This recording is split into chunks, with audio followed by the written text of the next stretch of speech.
Yan. May iba ba pang iba? May iba pa ba? Ulit. Tama.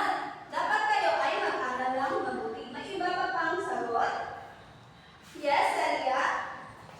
Teacher, paglilinis sa kapaligiran. Tama, paglilinis sa paligiran. Bakit kailangan natin maglinis sa ating kapaligiran? Para maging malinis, teacher, at maging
Kutsara at indoor po. Tama, kung ganun. Katulad na, ba kayo ay ganun kumain katulad ni Celia? Hindi po. Hindi raw, maaaring mo po, pero okay lang kung ganun ang pagkain. Ganun ba? Kumain. Meron nagsabi ng hindi. Bakit? Paano ba? Paano talaga?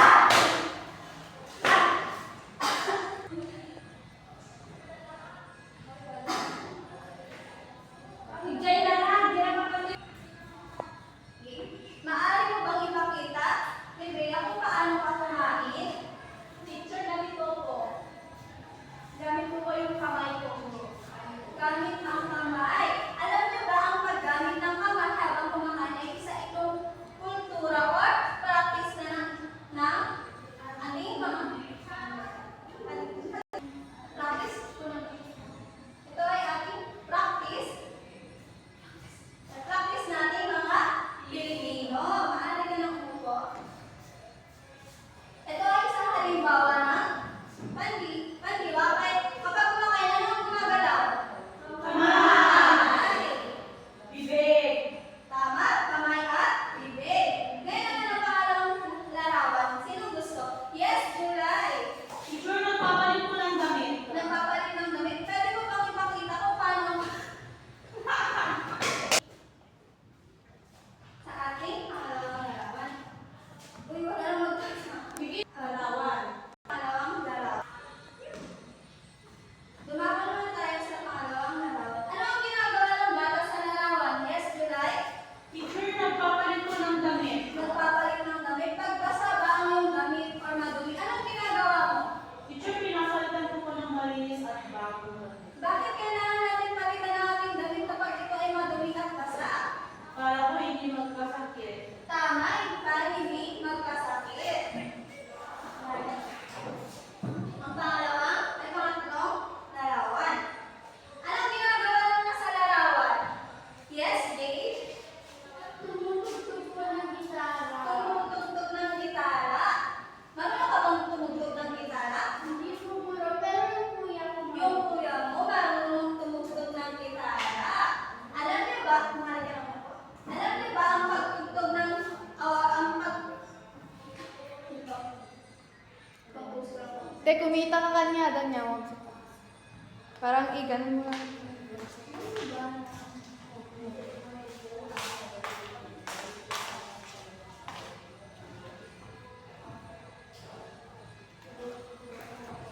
Ah, Alam niyo ba dati, wait lang ulit. Alam niyo ba dati na ang mga Pilipinong lalaki ay ginagamit nila ang instrumentong gitara sa panliligaw? Ang tawag doon ay paghaharana. Dito sa kanila, ano ang mga instrumento ang nakikita niyo? Yes, Celia? Gangsa. Gangsa. Saan ginagamit ang gangsa? tuwing may occasion, teacher. Tama, tuwing may okasyon. Dito. Ang balik ba hanggang sa dito ba? Pansit, Miss, nakabito kasi Oo. dito. Naka-video ikatulatan. Ay, sige mo.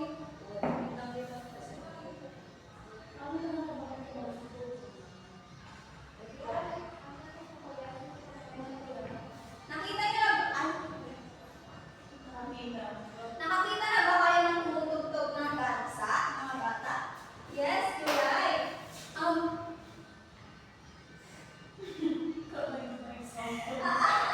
At paano ka na? Ay,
Nadine. Kulitong. Ano yung kulitong?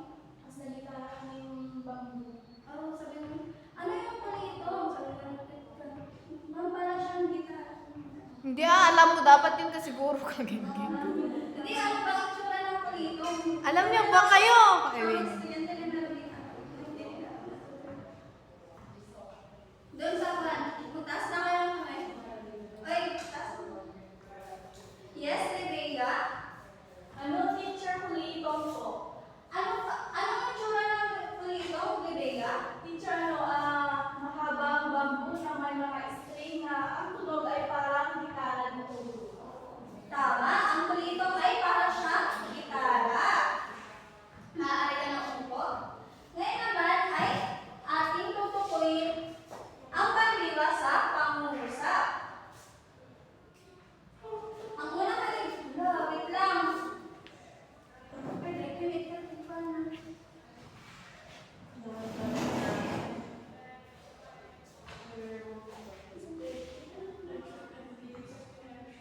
Ba't yun yung sustituto ko?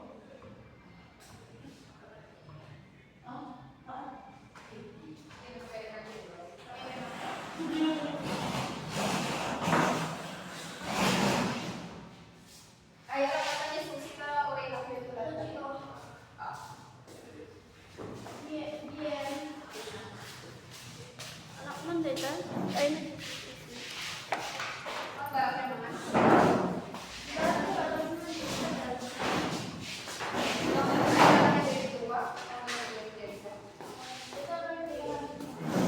Check!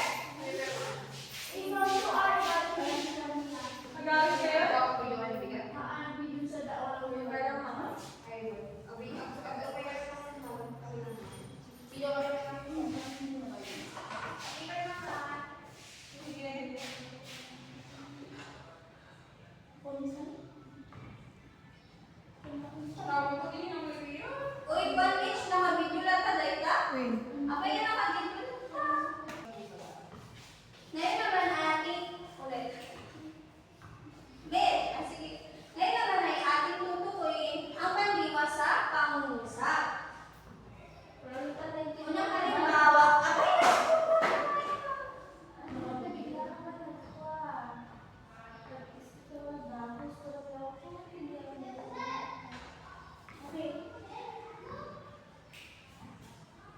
kung naiintindihan nyo ang ating kung naiintindihan nyo ang pandiwa, maaari ba kayong magbigay ng halimbawa? Yes, Celia? Naglalakad. May iba ba bang pan? Gustong sumagot? Yes, Jane? tumatakbo. Tumatakbo.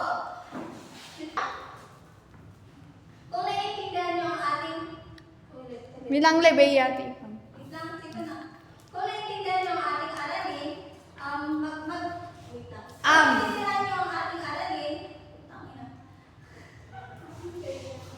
Kung naiintindihan nyo ang ating aralin, maaari ba kayong magbigay ng halimbawa nito? Yes, Jane? Teacher, tumatakbo. Tumatakbo. Maaari ka na po? Yes, July?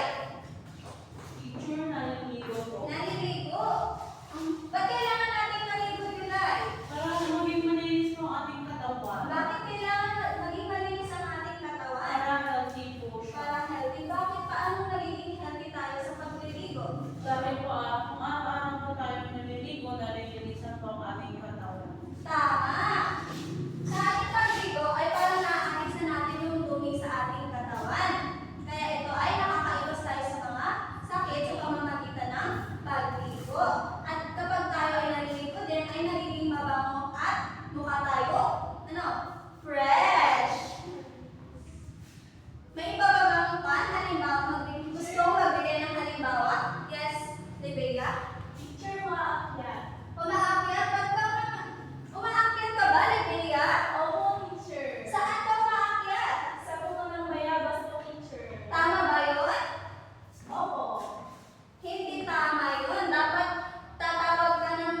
kininang Lebea, mag-ingat kayo, baka tayo ay mahulog kaya kailangan tayo din ng lapis. Tama na yun. Sige, sige. Sige, ituloy mo lang tayo, may cut. Ha? Ituloy mo. Wait lang. Naglalakad din ba kayong papuntang school? Naglalakad din ba kayo papuntang school katulad ni Celia? Oo, Sure. Bakit naman hindi, Jade? Kasi po, hinahatid po ako ng Ay, hinahatid siya ng papa niya. Pero ang paglalakad ay isa itong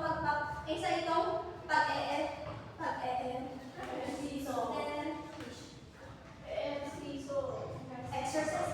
Ensayo! Exercise. Sige. Ang dami ipipili tayo. Nagbalik na lang. Sige, ituloy mo lang. Ito ay pag-exercise tuwing umaga. Ito rin ay makakatulong sa ating katawan.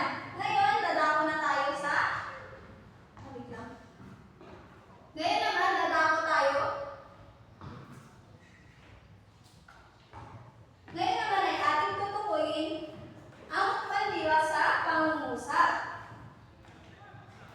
Ang unang halimbawa, si Lito ay naglinis ng kanilang paaralan. Naalala niyo ba si Lito?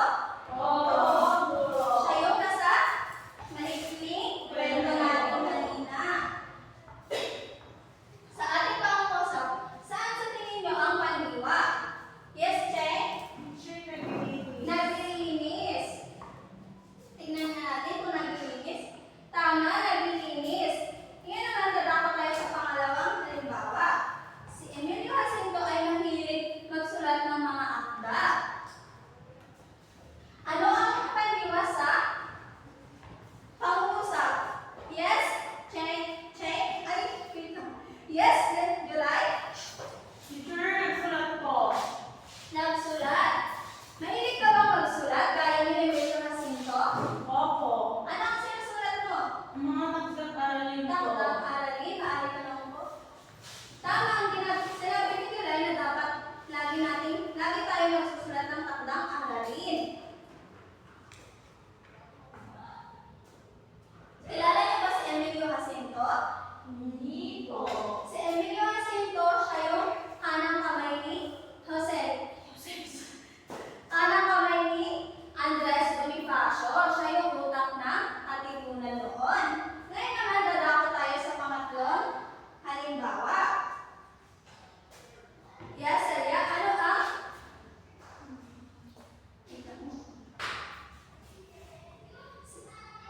Sa ating pangalawang... Wait lang po. Si Andres Bonifacio ay naglakbay sa ibang lugar. Ano ang pandiwa sa pangungusap? Yes, Celia? Naglakbay. Si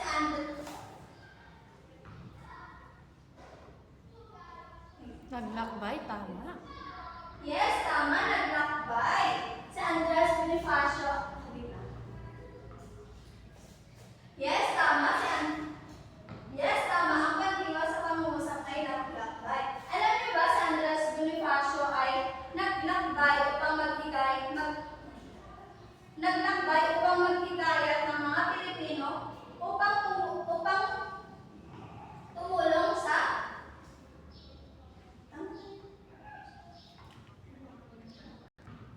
Kilala niyo ba si Andres Bonifacio? Siya yung nabanggit ko kanina sa pangalawang pangungusap. Si Andres Bonifacio ay naglakbay upang maghikayat ng Pilipino upang tumulong sa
Mabalin mo ikwat ako ita discussion. Mabalin mo nga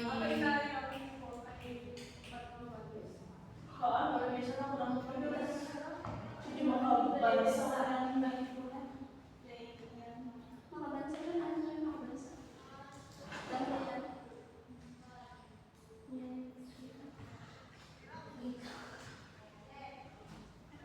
Ano ba questionin ko? Go. Tuwing umaga dyan sa harap ng ating paaralan, ano ang ginagawa natin yung 7:30? Yes, Celia? Flag ceremony. Paano pakita mo nga sa harap kung paano ang tamang pagkuhan sa flag ceremony? Para sa pag-awit ng ating pambansang alantay, tumayo ng maayos at saka ilalay ang ating kamay sa ating dibdib. Tama. Tayo ay tatayo, Mario. Tayo ay tatayo at ilalagay ang ating kamay sa ating kanang. Na nagpapakita ng ano sa Wait lang.